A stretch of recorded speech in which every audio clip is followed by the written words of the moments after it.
if I ever had an opportunity to say it, this is the morning. But don't worry. I will say what the Lord has laid on my heart. And I want to just, again, thank the Lord God for 13 years. It's with gratitude that we look back and with faith that we look ahead, knowing that what God has done in 13 years, He will continue to do.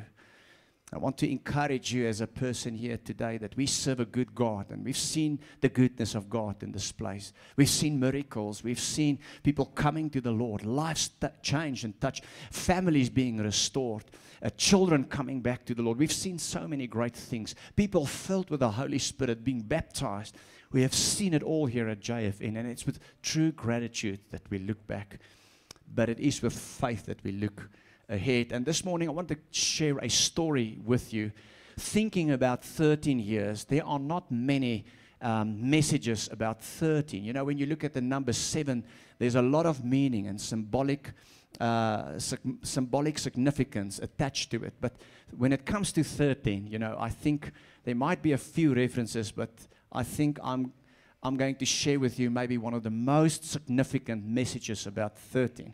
We are reminded of the story of Joseph, how Joseph received a dream from God, a promise from God, a vision, and how that vision, that dream went into fulfillment after 13 years only.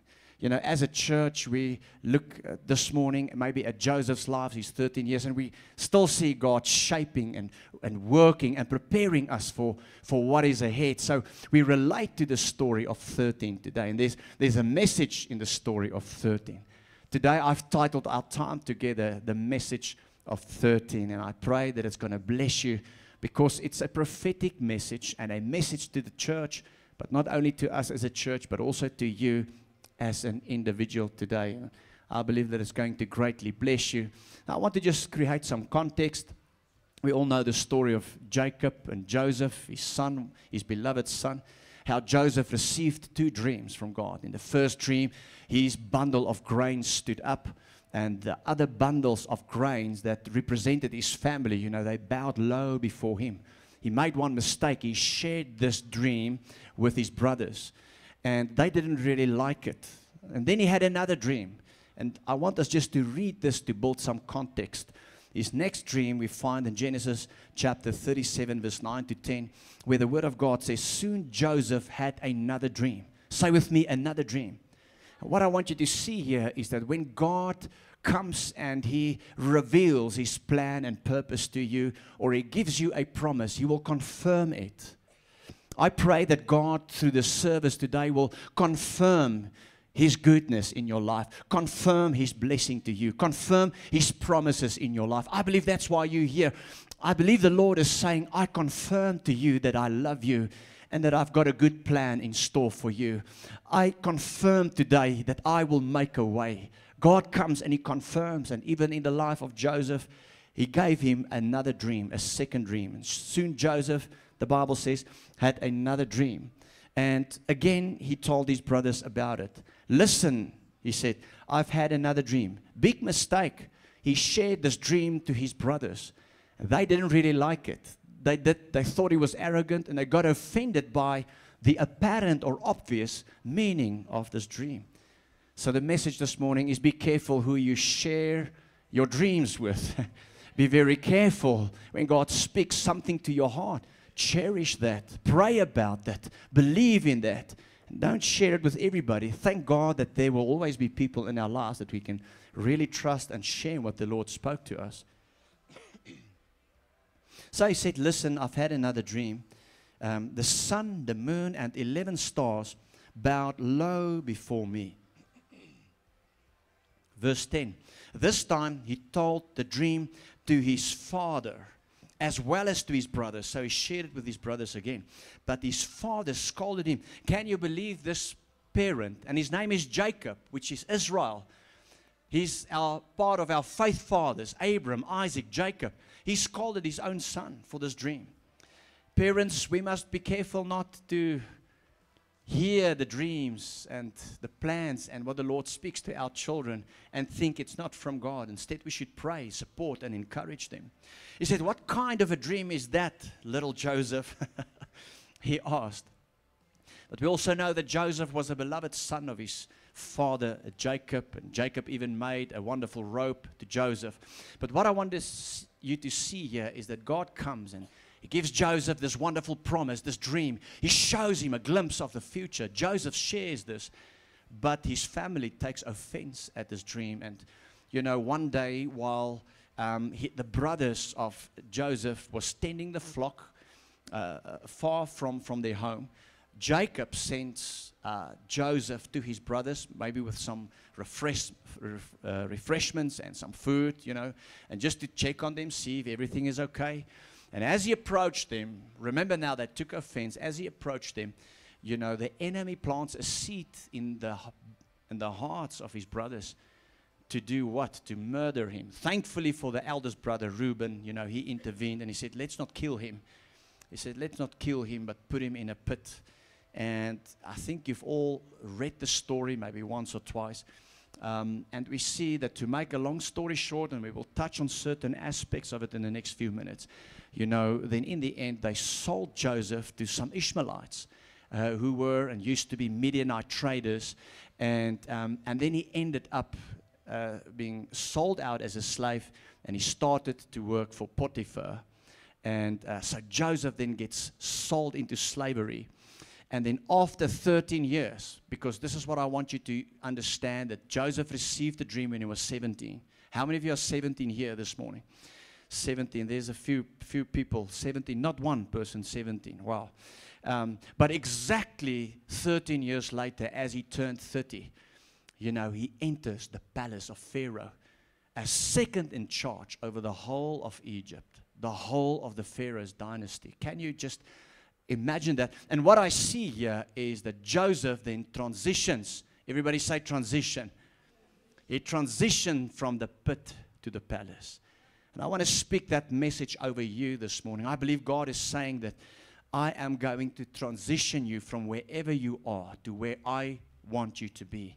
You will transition from where you are. If you take this message here this morning, and if you believe in it, I believe there's a message here for every person, that God says, I will transition you from where you are to where you need to be. Hallelujah. But in this message this morning, and that's what I want to share with you, we find the message of 13, the message of 13 years. And when we look at Joseph's story, we see that it speaks to you and me. And I believe that's what the Lord has laid on my heart to come and share with you. And I believe this message is a message for our church, and it's a message for every individual here today. And this message, first and foremost, says this morning that every person will have a waiting season in their lives. Everyone has to wait. From the time you receive the promise or the prophetic promise or the dream or the vision for your life, there will be a waiting season before that will come into fulfillment. Until the time that you will realize, okay, now I've received what the Lord has promised. Everybody has to wait. And maybe some of us are in that waiting season here today, that place between from where you are to where you know God's heading with you. And the good news today is that God has not stopped. You and I are actually the only ones who can stop that, but God will still be faithful to His plan in your life and in my life. But everybody has to wait. Turn to somebody this morning and tell them, you will have to wait. You will have to wait. Can you wait? Are you patient enough? The Word of God very clearly says in Psalm 37 verse 7, be still in the presence of the Lord and wait patiently. We don't like waiting. Are you with me here? We want what we want, and we want it now, like McDonald's. I mean, you stop there, you order, you go to the next window, and then you get it, and then you eat because you're hungry. So the Word of God says, wait patiently for Him to act. Wait. I have come here today to tell you that there is a message in 13, and it tells us to wait. God speaks to some of us, at least here this morning, says, you are in a waiting period.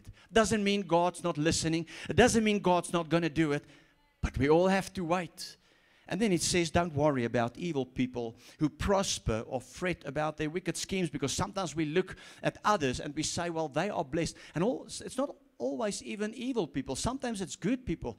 And we say, Lord, but why have you done it for so and so? What about me? And we take offense at God. Today, the Lord is saying, you are just in your waiting season. Everybody has a waiting season. Psalm 27 verse 14 says, wait patiently for the Lord. Wait patiently for the Lord. Be brave and courageous. Yes, wait patiently for the Lord. Waiting is never easy, and I don't know how long you need to wait, because all of us, our waiting seasons differ. Joseph's waiting season was 13 years. Can you remember the woman with the issue of blood? Her waiting season was 12 years.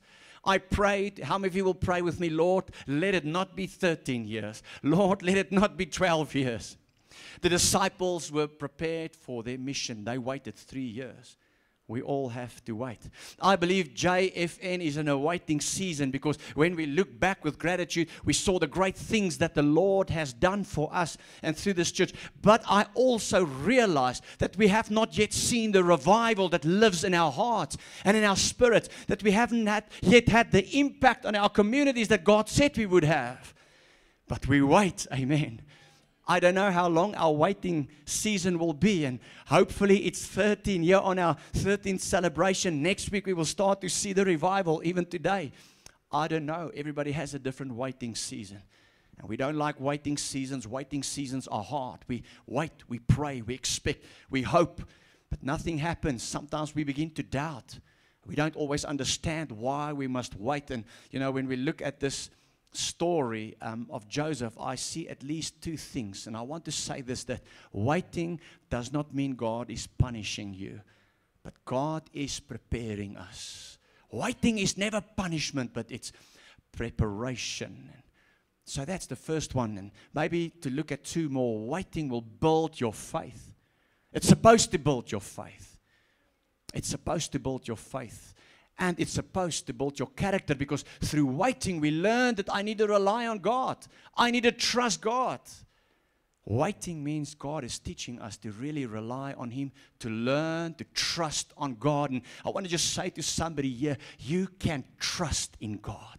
You can live by faith. You can know that God has something good in store for you, like He had for David, even if it feels like nothing is happening right now. And waiting, brothers and sisters, is always good for our character. I just want to say this, that God, listen, is more interested in forming your character. God is more interested in you changing, becoming more like Jesus, than He is interested in just giving you everything that you think you need. Can I get a big amen there? That was a little clap, but it shows that you're here, you've listened. I want to say it one more time. God's more interested in seeing you becoming more like Jesus, change, transform, than He is just to give you a quick fix and a quick answer to prayer. Sometimes we think we need stuff. God says you don't really need it. Or maybe you need it, but I'm not going to give it to you now. So waiting prepares us. It's not punishment, and it builds character. And I find it quite interesting to read Psalm 105 verse 19, where the Word of God says, until the time came to fulfill His dreams, the Lord tested Joseph's character. Get this. All of a sudden here in the book of Psalms, we find this verse where the psalmist writes, he says, until the time came. Say with me, the time. We serve a God of times and seasons. And I want you to know that there's such a thing as a Kairos moment where God comes, and then no man can keep you in prison. And God does. And He takes you from where you are to where He wants you. He puts you there, and nobody can put a stop to that. That's a Kairos moment. Hallelujah.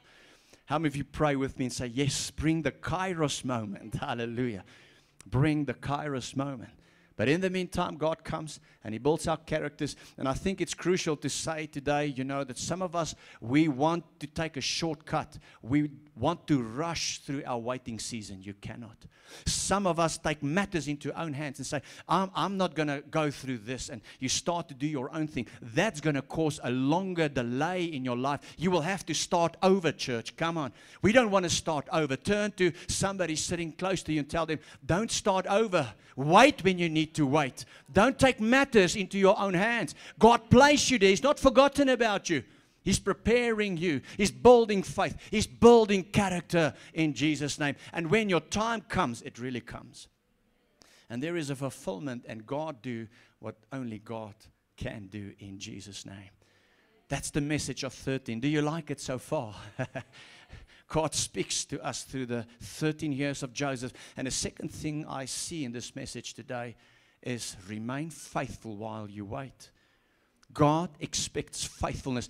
Here's the thing about waiting. It's not passive. You have to work. Say this with me. I must work. I must do something.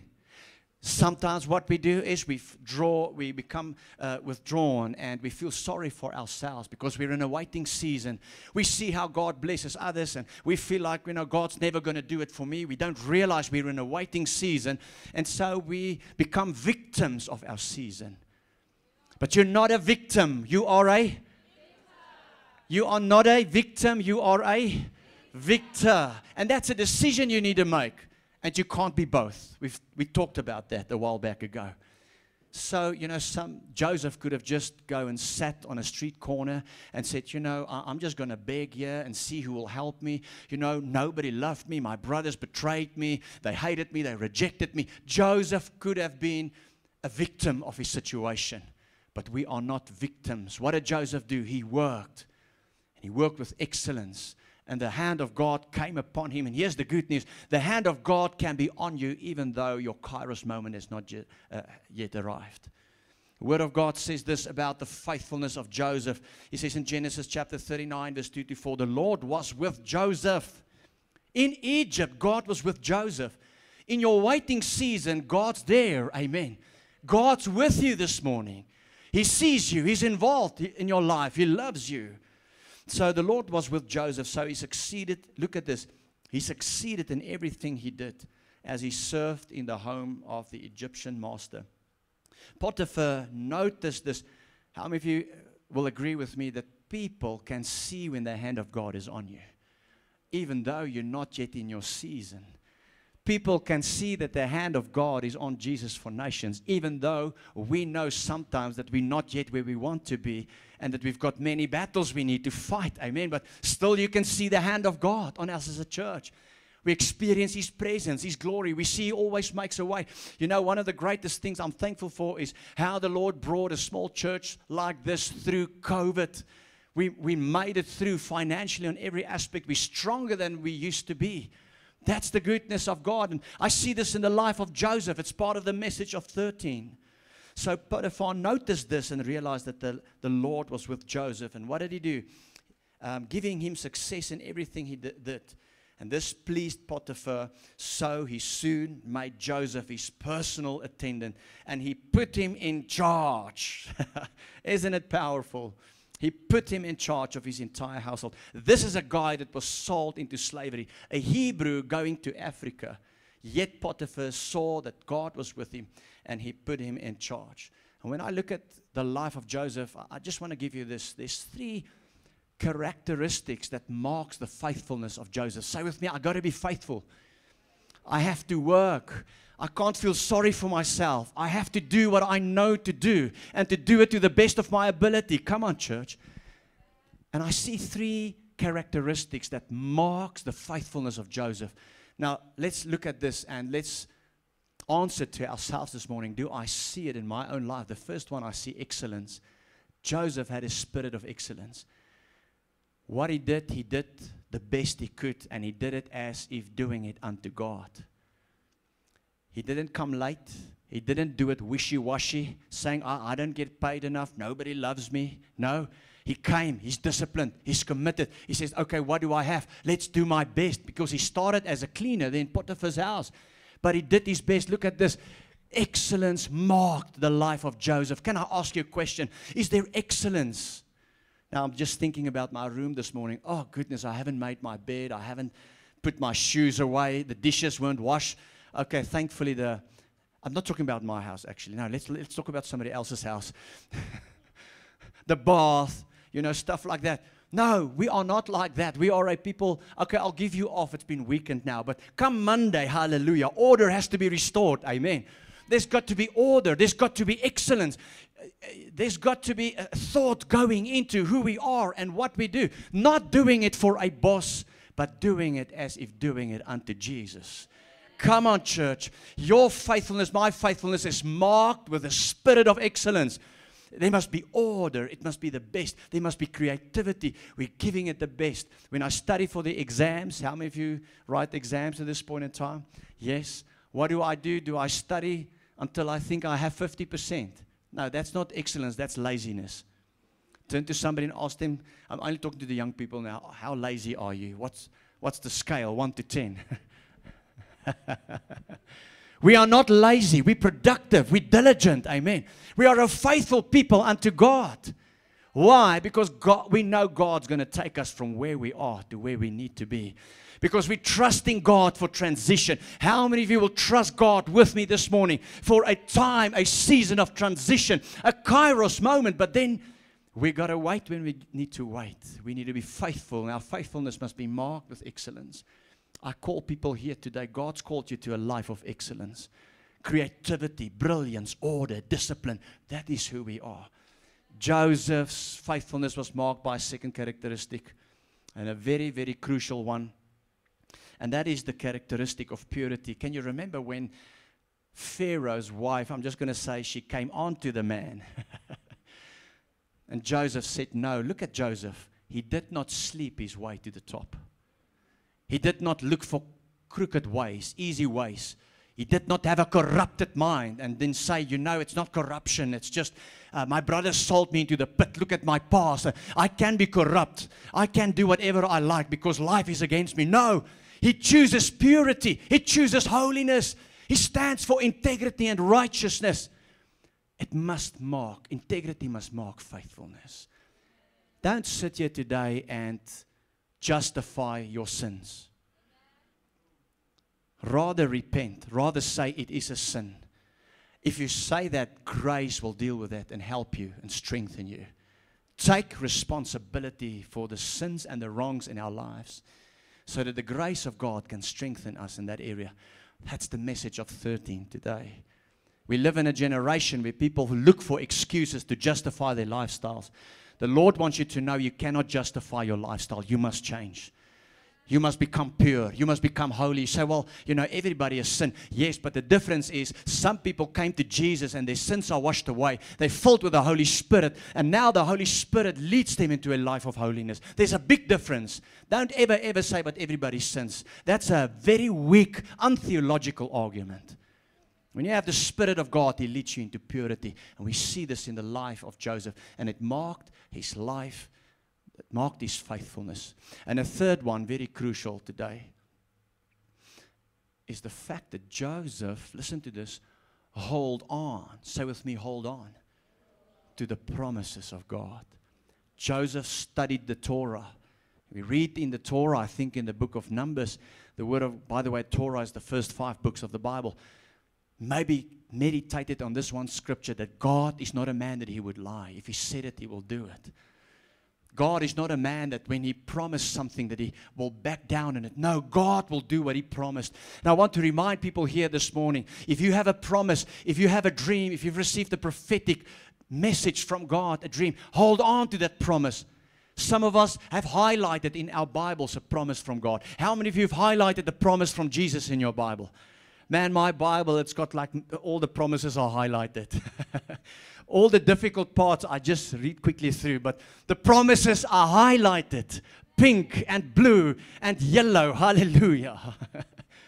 You know, so by the way, I know we live in an electronic age where you read the Bible on your tablet and on your phone, but nothing beats reading a Bible, paging through it, making notes in that. Nothing beats it. And you take that Bible and you sleep with it under your pillow and you say, I'm going to hold on to the promises of God. I believe that God's going to transition me from where I am to where I need to be. How many of you will be excited with me this morning? Hallelujah. That's faithfulness, marked by excellence, purity, and standing on the promise of God. Joseph stood on the promise of God for 13 years. And then one day he gets called from the prison. So listen, the king wants to see you. And he transitions in a moment after 13 years. I get goosebumps on the pulpit. Oh Lord, may us transition from where we are to where we need to be. Lord, I pray over this people. May they transition from where they are to where they need to be in the name of Jesus Christ. Hallelujah. That's the message of 13. Before we conclude, there's another important part to this message of 13, and that is, and many of us not going to like it. Some of us already don't like it, but that's okay. The Holy Spirit will work with you. And that is that the dream is never about you. You see, I never get taught this. I mean, if somebody taught me before I said I want to become a pastor, that the dream God gave me to be in ministry was not about me, I might have reconsidered, because how do you mean it's not about me? Here's the good news. You get to play the main character in your story. Turn to somebody and tell them, don't worry, you're the main character. You're still the main character. You're the boss character in your story. But your story is never about you. You're part of it. You get blessed through it. But it's not about you. Check this out. Joseph's story gets these two dreams that we started off in the beginning. Dreamt about those bundles of grains bowing before him. Get the sun and the moon and the stars bowing before him. His brothers and sisters and family, mom and dad, doesn't like that dream. And he thought, I'm going to be the main man. Then 13 years in a waiting period, a time of preparation. And then one day he transitions. And now he's in charge of the whole Egypt. But the dream that he shared, that he interpreted for Pharaoh, by the way, you remember that Joseph was called out of prison to interpret Pharaoh's dream. Pharaoh dreamed about 7 years of prosperity and 7 years of famine. And so after that, now he's in charge. And, he prepared everything for the land, waiting after his interpretation of the dream, waiting for the 7 years of famine.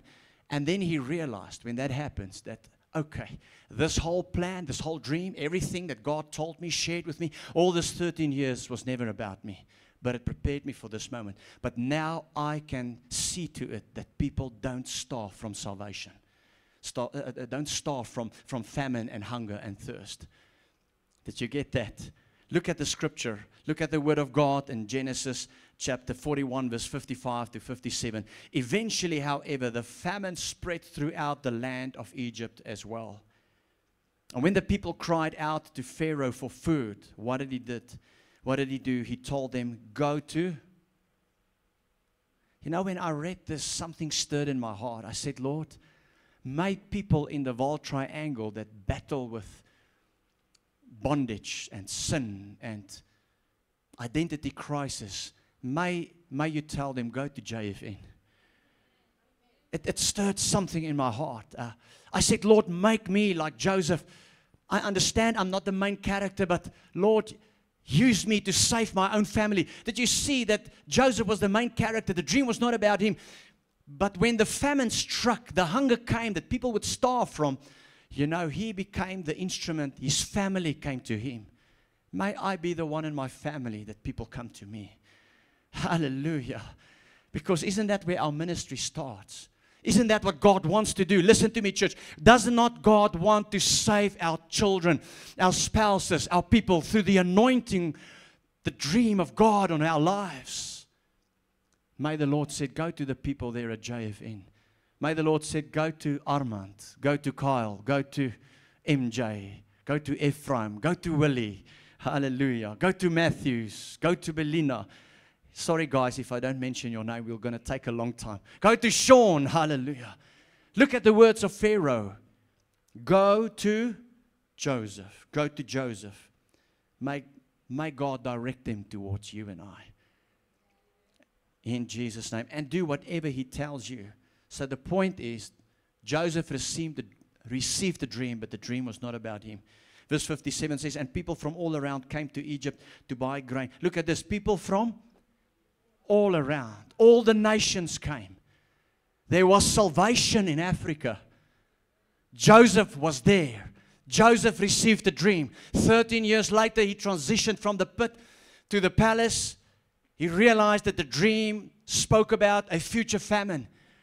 They prepared for it in those 7 years of prosperity. And then the whole world came. May the whole world come. May the whole world triangle come. May every unchurched person come to JFN.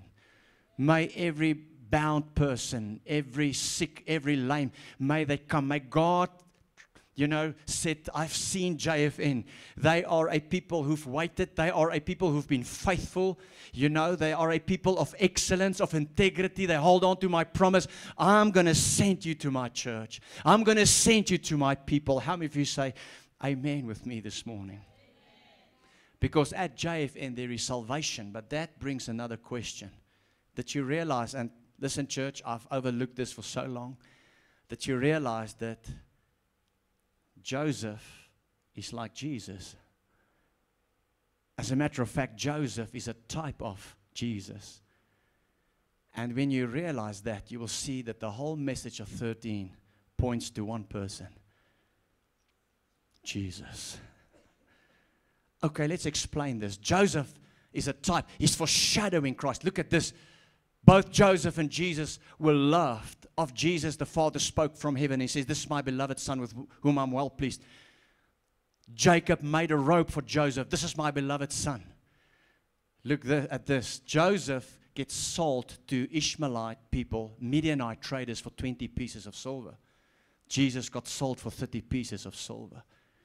Joseph and Jesus were both falsely accused and rejected by their own people. Joseph and Jesus both suffered, and after that they were exalted. When I look at Joseph, I see Jesus. When I look at 13 years of Joseph, I see Jesus Christ. This whole passage comes and tells us this morning that Jesus Christ is the way, the truth, and the life, and it's all about Him. And without Him, you're nothing, and I'm nothing. It's all about Jesus. Jesus, Jesus, Jesus is for all the nations. Come on, can we give Him a big praise in this place and celebrate Jesus in this place? It's all about Jesus. The whole Old Testament points to Christ. Everything points to Him. And here's the thing. This is the message to you and I today. It asks the question, is your life and my life, does it point to Jesus? Does it bring people to Jesus? Is that still the mission of our church? Yes, I believe it is. To bring people to Jesus. When we talk about bringing people to Jesus, we talk about having a personal relationship with Christ. We don't talk about where you go to or where you've got membership or when you were baptized. We talk about people that walks in a living relationship with Christ, that has the Holy Spirit inside of them, that God can say, go to those people. They have a relationship with me.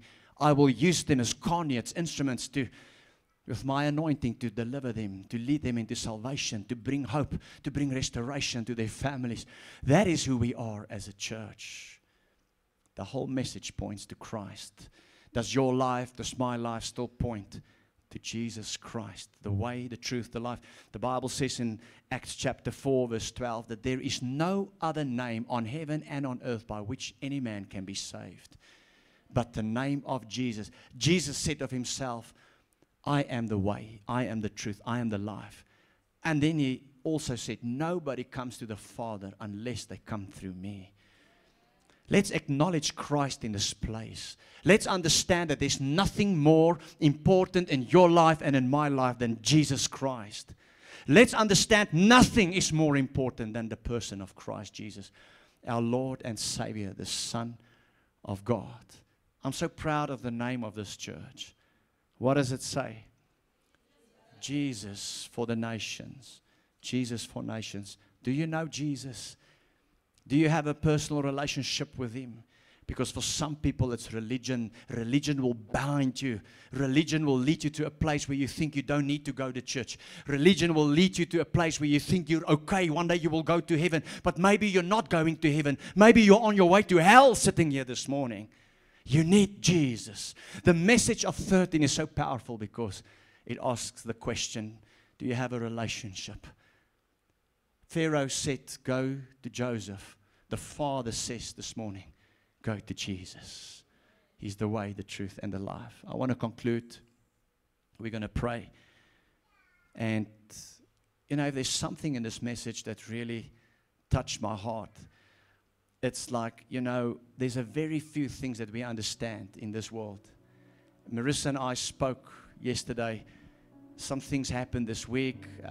You know, we talked about a couple of things. We were on a business trip to the Hartbeespoortdam. You know, so we had a lot of meetings with some other pastors planning for 2026. So we've heard things, we've seen things, we've dealt with things this week. You know, we've recently lost, and may I just mention Nakedi, where are you? Nakedi's lost her husband recently, my sister. We have, net weer jou naam, skus. Sorry? Copy. I just wanted to make sure. Our heart goes out to you. He's lost his son-in-law, Marius. Marius' chair is empty here this morning. He's empty. He died this week. He's not even 60. I don't think he was even 60. So you can also reach out to them. I'm so glad for Marius' life. I remember Marius coming out, giving his life to Jesus, and we hugged, and he said, thank you, I'm right with God. The last time he came here, I spoke on the blood of Jesus, and you remember when we talked about disappointment and where the water and blood came from the side of Jesus, we talked about that, and he came to me and he embraced me. He said, the Lord did something this morning. That was the last time we spoke, and he blessed me, said, I want to hug you. Thank God that I came to this place. Church, I want you to know I'm so thankful for this church. If it was only for the lives of Marius and my sister Nakedi to support, it would have been enough. But the point I'm really making is here this morning is that, you know, coming back to what happened is we don't understand. I thought there's so many things that doesn't make sense. How many of you will agree? There's so many things that don't make sense. We don't always know how God works. But I want you to know that God is still in control this morning. We don't understand always how He works, but I want you to know that He is in control. And when we look at the story of Joseph, I've realized this, that God knows what He's doing. Can you just say that with me? God knows what He's doing. Just say that you can hear yourself. God knows what He's doing. I mean, nothing in this story of 13 years makes sense. Come to think of it. You get a dream, then you end up in a pit, then you get sold as a slave. Nothing makes sense.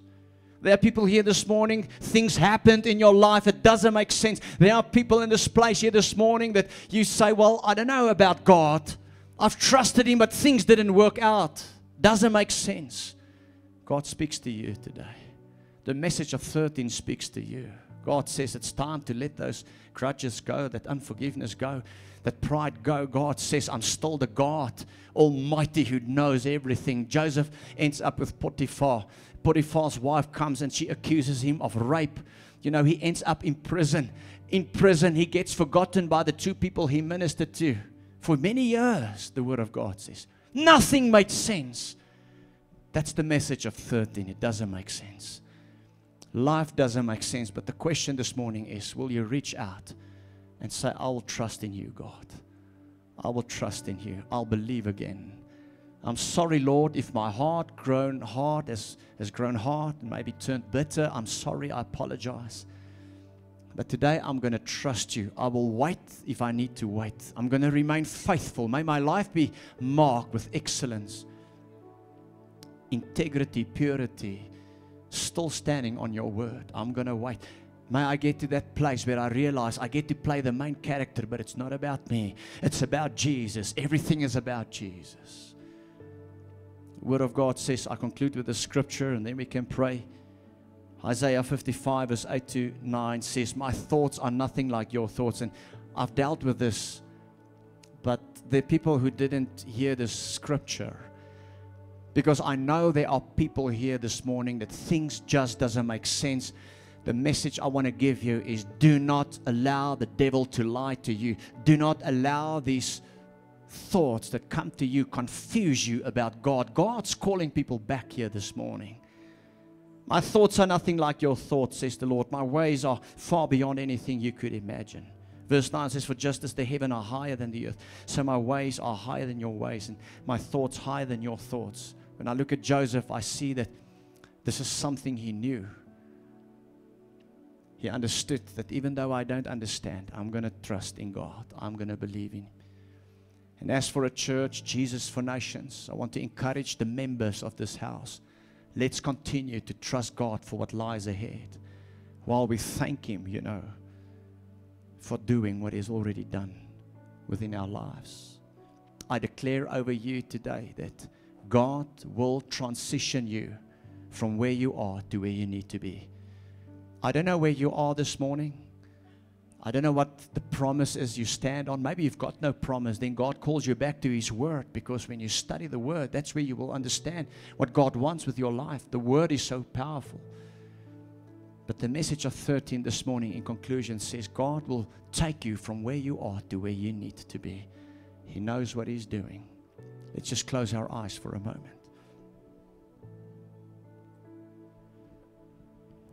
Just take a moment today and just say, Lord, I thank You for this message, the message of 13. Just talk to God about where you are. Maybe there's things you don't understand that happened to you in your life. Share those thoughts with the Lord that confused you.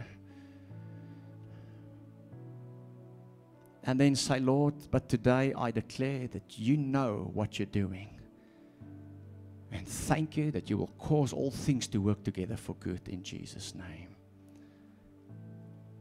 And then pray this prayer. Say, Lord, take me from where I am to where I need to be. Maybe you sit here today and you do not know God's plans for your life. I want to remind you that God has got a good plan and a good future for your life. Jeremiah 29 verse 11 says that the Lord has got plans to prosper you, to give you a future and a hope, not negative plans, plans of destruction. The Lord says that the best is yet to come. You will transition into that season in Jesus' name. Are you willing to wait? To be prepared for your character to be built, for you to change? Will you remain faithful in that waiting period? Will you still be a person of excellence, integrity, who stand on the Word of God until such a time that you are like Jesus and God can trust people with you? In Jesus' name. Father, I pray over Your people today. You see every heart, every life. And I come and, Father, I pray that You will reveal Yourself to every person. And as we sit here, that they will become aware of Your presence and Your glory. Some don't understand. I pray today that they will believe that again, believe again that You know what You're doing. And Lord, the words of Romans 8:28 comes to mind. You will cause all things to work together for good. In Jesus' name. I bring every person to You here on our 13th year celebration. I want to thank You for 13 years, for what You've done. You are so good. You're so awesome. When I look at this church, the miracles we've seen, the miracle of us still being here, every heart, every life that You saved and changed and touched, I want to just worship You and appreciate You.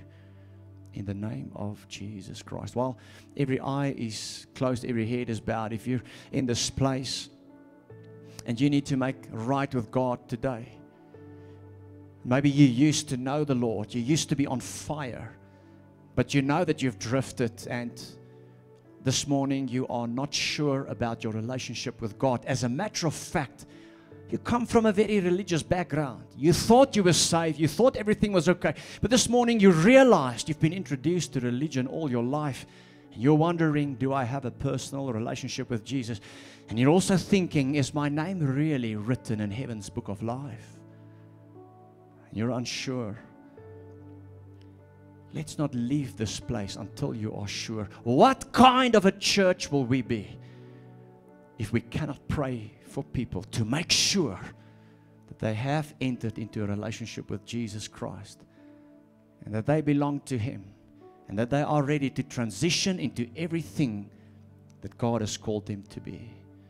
And I'm going to ask you to take a step of faith. If that's you right there where you are, just quickly raise your hand and say, include me in the prayer. Thank you, thank you, thank you, thank you, thank you, thank you, thank you, thank you. And you may lower your hand again. I feel the unction so strong, such a presence of God. Somewhat afraid, you feel your heart pounding. Why must I raise my hand is the first thought that comes to mind. Because the devil don't want you to take a step of faith. You see, this works with faith. Faith is dead without works. That's why we say, Lord, include me. You know God speaks to you,